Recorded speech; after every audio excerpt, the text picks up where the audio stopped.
Drawing his hunting knife, hardened Hell's Angel Jackson Gallagher moved toward a suspicious metallic clink near his Harley.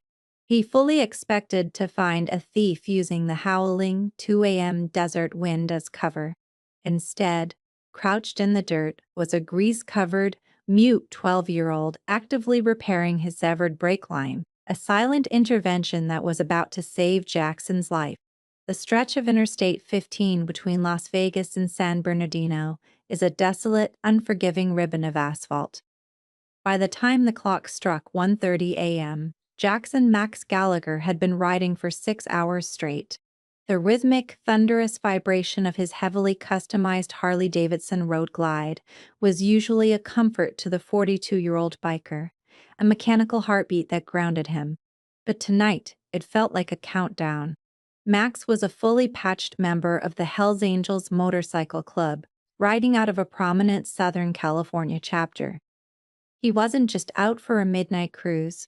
Stuffed in the reinforced leather saddlebag on his right side was a locked steel ledger case and nearly $50,000 in cash club funds moving from a legitimate casino payout back to the chapter's safe house. In his world, carrying that kind of weight made you a walking target. Paranoia wasn't a flaw, it was a survival mechanism. Fatigue had begun to blur the edges of his vision. The cold Mojave Desert air was seeping through his heavy leather cut, biting at his collarbones. Knowing that riding exhausted with that much cash was a fool's errand, Max made a tactical decision.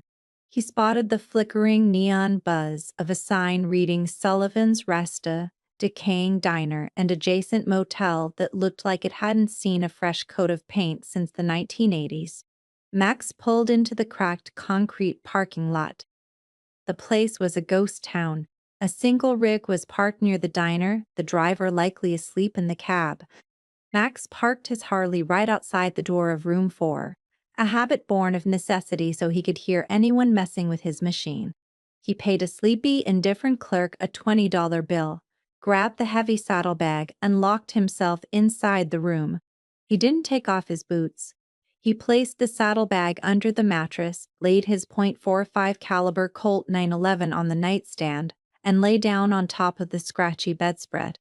He intended to close his eyes for just 3 hours, enough to beat the dawn traffic into the valley. For the first hour, the silence of the desert was absolute. Then, at exactly 2014 a.m., a sound cut through the quiet. Clink. It was faint. A hollow metallic tap. Most people would have slept right through it, dismissing it as the wind knocking a stray pebble against the siding. But Max wasn't most people. Decades of living on the razor's edge had tuned his ears to the specific frequencies of danger. That sound wasn't the wind. It was the distinct resonance of drop-forged steel hitting concrete. It was a tool. Max moved with a silent, terrifying speed. He didn't grab the heavy Colt gunfire in the middle of the night, drew cops, and cops asked questions about $50,000 in cash. Instead, he reached down and unsheathed the 7-inch Ka-Bar combat knife strapped to his left boot. He crept to the window, peering through a small tear in the blackout curtains. The amber glow of a distant street lamp cast long, distorted shadows across his Harley. At first, he saw nothing. Then a shadow detached itself from the side of the bike near the front wheel. Someone was crouched by the front forks. A surge of cold fury pumped through Max's veins. Someone was trying to strip his bike, or worse, steal the whole rig. He gripped the Ka-Bar, unlocking the motel door with a muted click, and pushed it open, stepping out into the freezing desert air. He moved like a predator, silently closing the 10 feet between the door and the motorcycle. As he rounded the rear fender, he raised the knife, fully prepared to neutralize a grown man looking for a quick score. "Step away from the iron," Max growled, his voice a gravelly baritone that left no room for negotiation. The figure flinched violently, dropping a wrench that hit the concrete with another sharp clink.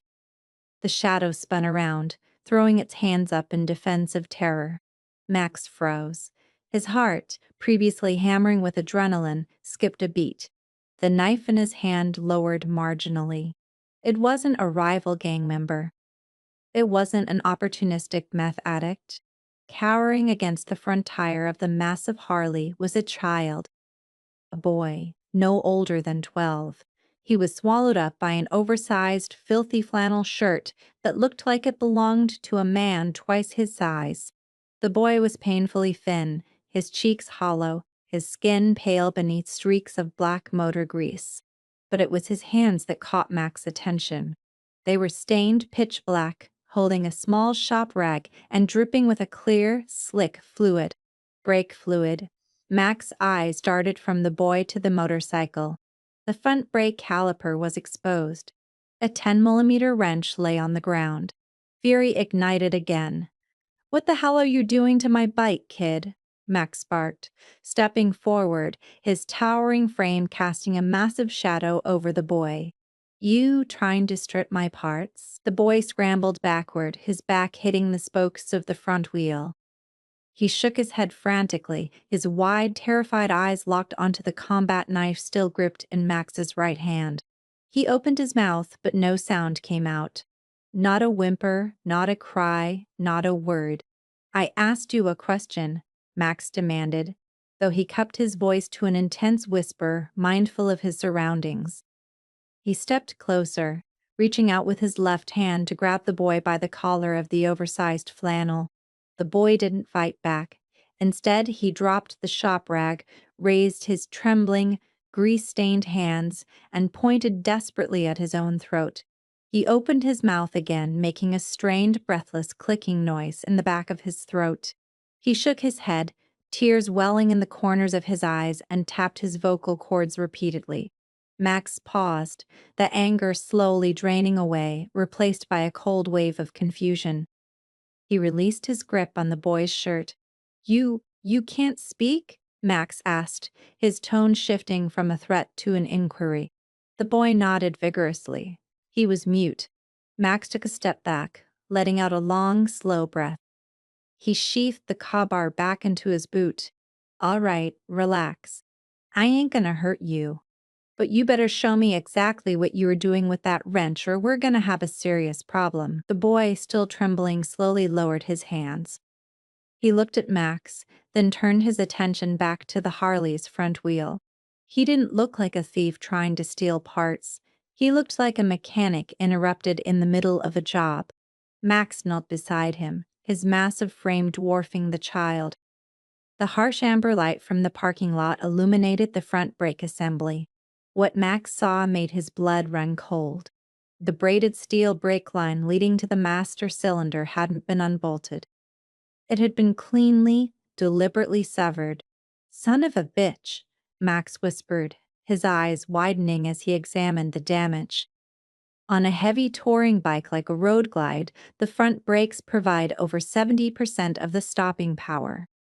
If a rider hits the brakes at highway speeds and that line is cut, the master cylinder pumps fluid into the air instead of the calipers.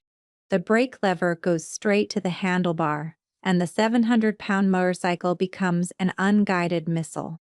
Whoever did this didn't want to steal the bike. They wanted Max dead, and they wanted it to look like a tragic, high-speed mechanical failure on the treacherous downhill pass leading into the San Bernardino Valley. Max looked at the boy. The kid had a small coil of reinforced rubber hosing, a pair of clamps, and a half-empty bottle of .4 brake fluid sitting next to him on the pavement.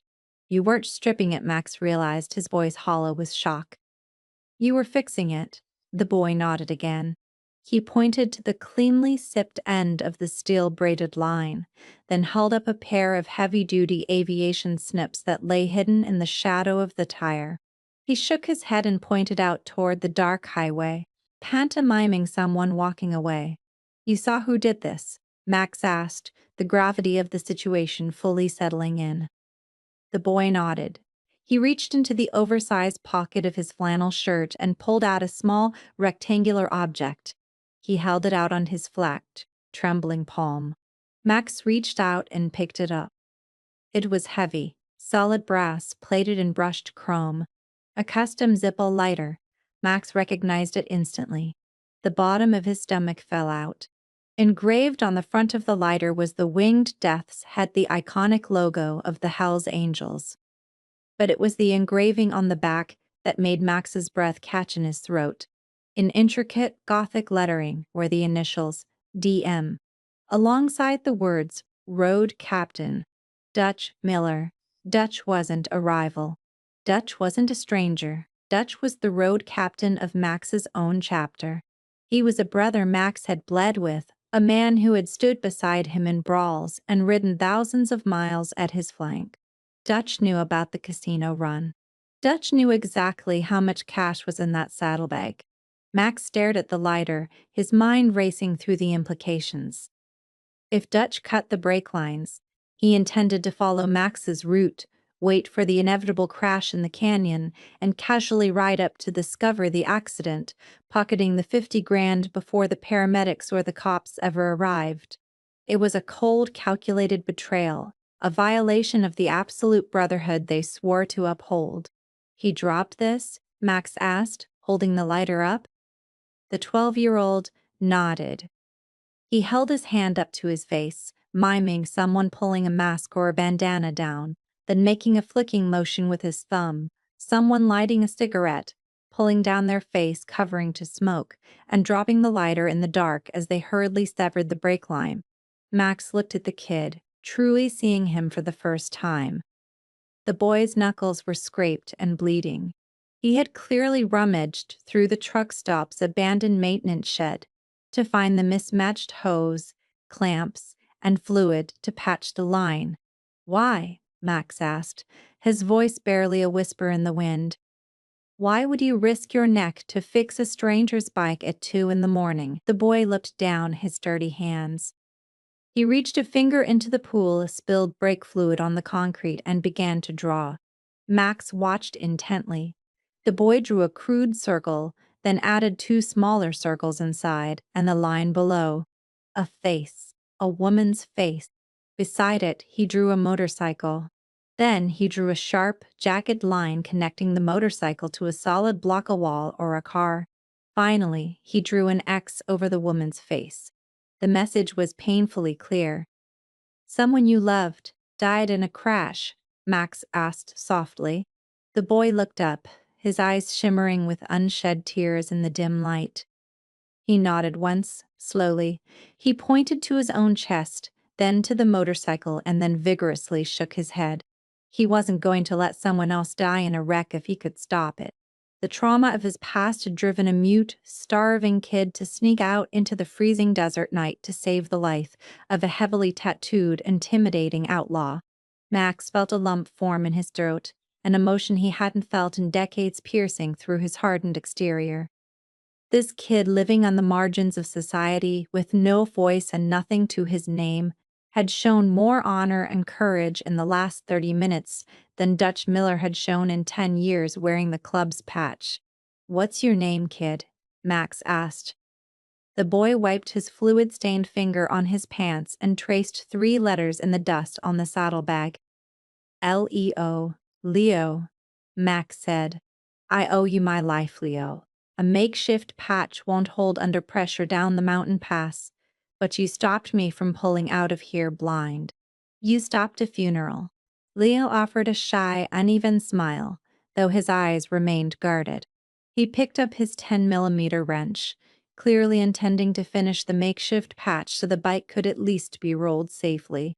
But Max stopped him, placing a large, calloused hand gently over the boy's greasy fingers. "Leave it," Max said, his voice hardening as the reality of his situation set back in. The Brotherhood had been compromised. Dutch was likely waiting somewhere in the Cajon Pass, expecting Max to come hurtling down the mountain to his death. "We need to get out of here, Leo," Max said, standing up. "Dutch knows I'm at this truck stop. When I don't crash down the canyon by sunrise, he's going to come back here to see what went wrong. And if he finds you here," Max didn't need to finish the sentence. Dutch wouldn't hesitate to silence a witness, especially a kid who had ruined a $50,000 payday. Leo's eyes widened in sudden panic. He looked toward the dark highway, clutching his wrench like a weapon. "Don't worry," Max said, pulling the 45 from the waistband where he had tucked it before coming outside, making sure Leo saw he was armed and capable. "I protect my own, and tonight you're my own. You got family around here?"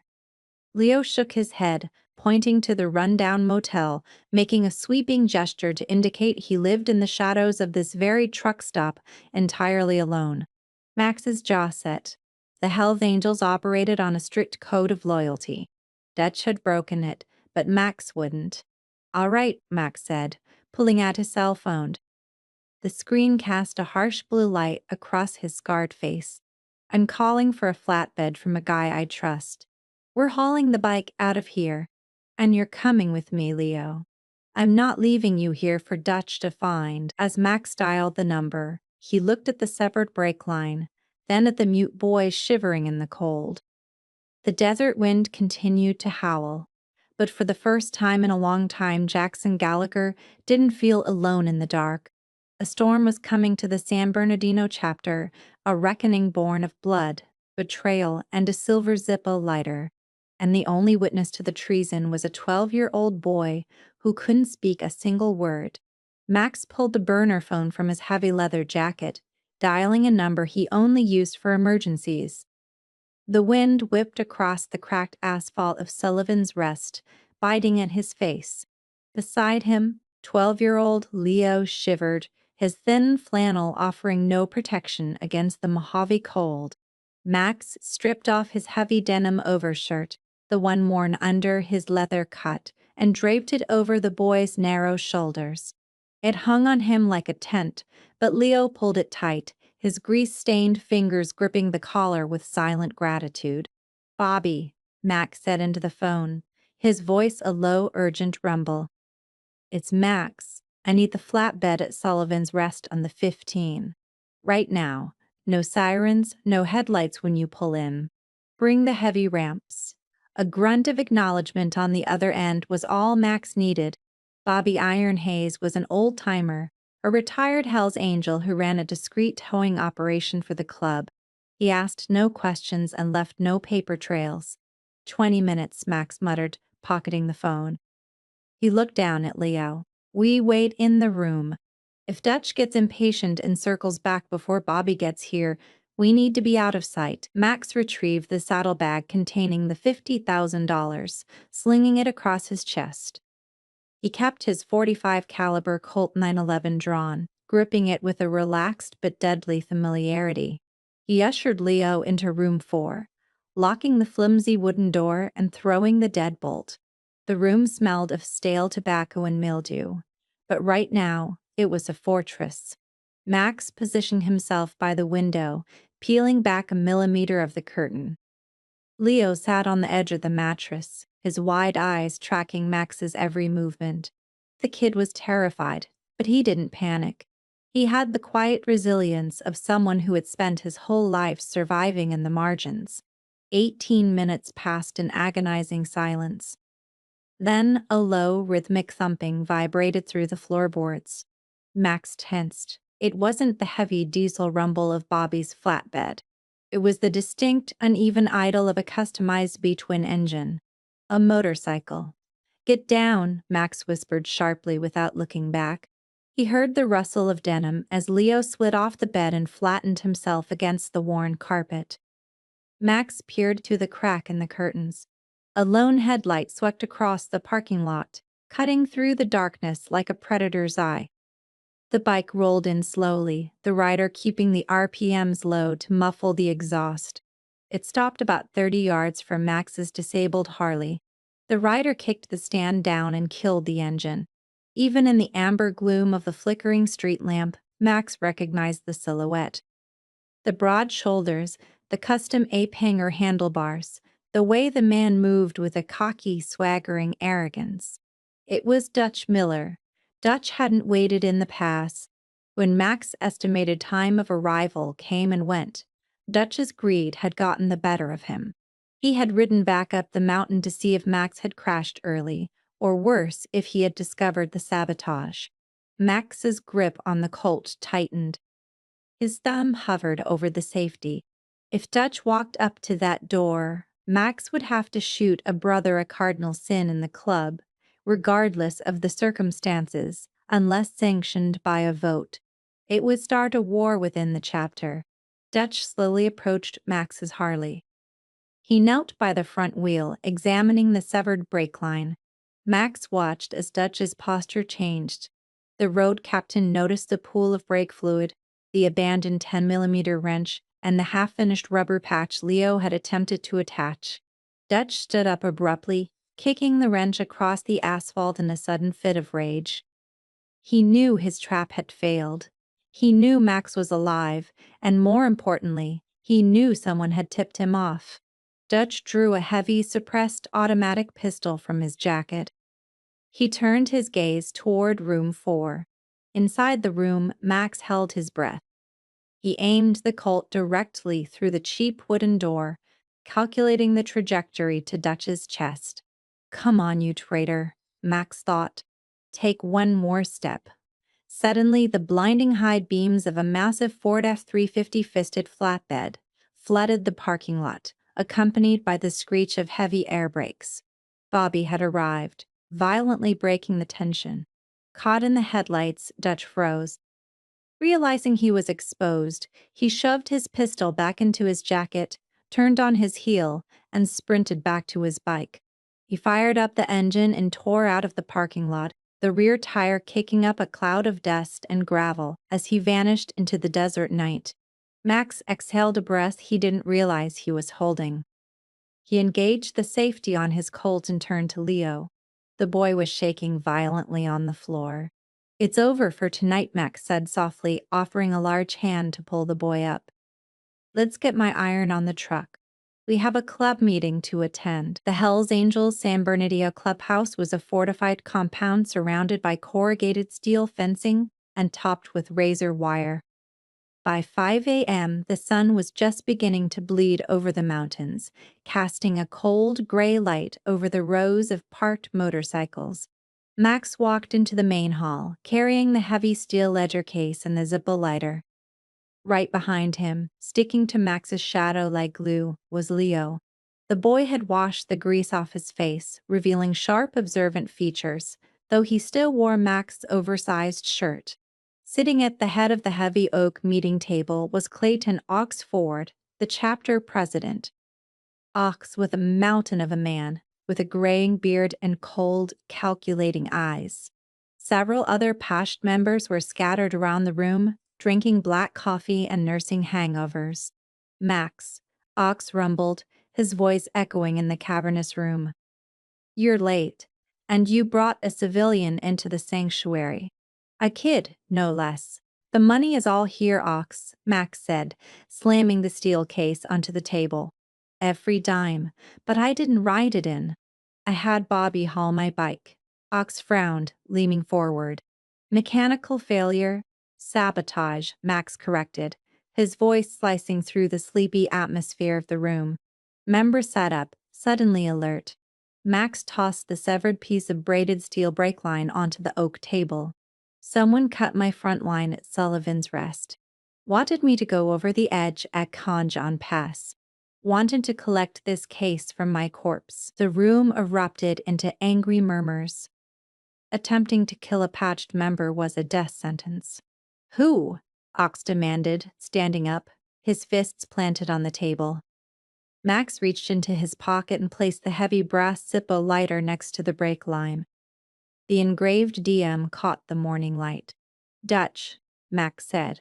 A heavy, suffocating silence fell over the hall. Accusing a road captain of treason was almost as dangerous as the treason itself. "That's a heavy accusation, Max," Ox said quietly, his eyes narrowed. "Dutch lost that lighter 3 weeks ago at a bar in Barstow.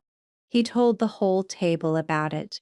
Someone could have found it and planted it to frame him." "It wasn't planted," Max countered. Before Max could explain further, the heavy metal doors of the clubhouse swung open.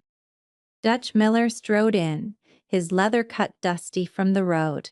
He looked around the room, feigning casual confusion at the tense atmosphere. "Morning, brothers," Dutch said, flashing a tight smile. He looked at Max, his eyes betraying a flicker of shock before he masked it. Max. Man, I was worried sick. You missed the checkpoint at the pass. Thought you went down. I almost did, Dutch, Max said, stepping away from the table, giving Dutch a clear view of the severed brake line and the lighter. Dutch let out a sharp, dismissive laugh. What is this? Are you accusing me? Ox, I told you I lost that lighter. Some rival prospect probably found it, tracked Max, and tried to set me up. Dutch was smooth. He was a manipulator, and Max could see some of the younger members nodding, buying into the plausible deniability. Max needed absolute proof. You're right, Dutch, Max said smoothly, changing his tactic. It was dark. Whoever did it was wearing a bandana over their face. Could have been anyone. Dutch smirked, sensing victory. Exactly. We need to find who really did this. But Max interrupted, his voice rising in volume. The guy who cut my line made a mistake. He didn't check his surroundings. He didn't see the witness. Max reached back and pulled Leo forward. The boy stepped into the light, looking terrified but standing his ground beside Max. This kid was living in the maintenance shed at the motel. Max lied smoothly, laying the trap. He saw the whole thing. He saw the guy take his mask down to smoke. Dutch arrogant facade cracked. His eyes locked onto Leo, and a flash of genuine, unadulterated panic crossed his face. For a split second, the smooth-talking road captain lost control of his narrative. That's a lie, Dutch shouted, pointing a trembling finger at Leo. That little rat wasn't in the shed. He was right next to the front tire trying to patch the damn hose. I saw him. Dutch slammed his mouth shut. The echo of his own words bounced off the cinder block walls. The silence in the clubhouse was absolute. The air grew instantly cold. Ox slowly walked around the table, his heavy boots thudding against the concrete. He stopped inches from Dutch. How did you know he was trying to patch the hose, Dutch? Ox asked, his voice a deadly whisper. Max never mentioned a patch. And how did you know he was by the front tire? Unless you were standing right there in the parking lot? Dutch stumbled backward, his face draining of color. He looked at the faces of his brother's men he had ridden with for years. Every single one of them was staring back at him with pure, venomous hatred. The Brotherhood was broken. Ox, wait, I can explain, Dutch stammered, reaching a hand out. Take his patch, Ox commanded, turning his back on Dutch. And take him to the basement. 3 massive enforcers moved instantly, grabbing Dutch by the arms and dragging him kicking and screaming toward the heavy steel door at the back of the hall. The screams were cut short as the door slammed shut, sealing Dutch's fate. Club justice was swift, silent, and absolute. Max looked down at Leo. The boy's eyes were wide, taking in the harsh, violent reality of Max's world. But he didn't run. He looked up at Max, reaching out to tug gently on the hem of Max's leather cut. Leo offered a small, firm nod. Max knelt down so he was eye level with the boy. You saved my life, Leo. You stepped out of the shadows when you didn't have to. Leo tapped his throat, then made a driving motion with his hands. I know you don't have a voice, Max said softly, placing a hand on the boy's shoulder. But you don't need one here. Your actions spoke louder than any man in this room today. You don't have a family out there in the desert, but you have one now, if you want it. Leo's eyes filled with tears, but this time they weren't born of terror. He threw his arms around Max's thick neck, burying his face in the leather shoulder of the hardened biker. Max hugged him back, the tension of the long, deadly night finally breaking. The desert wind still howls across Interstate 15, but Jackson Gallagher no longer rides through it alone. A severed brake line, meant to end a life, instead forged an unbreakable bond. Dutch faced the harsh reality of club justice, while a mute, abandoned boy found a home, a protector, and a voice louder than words within the roar of a Harley. Sometimes salvation arrives covered in grease.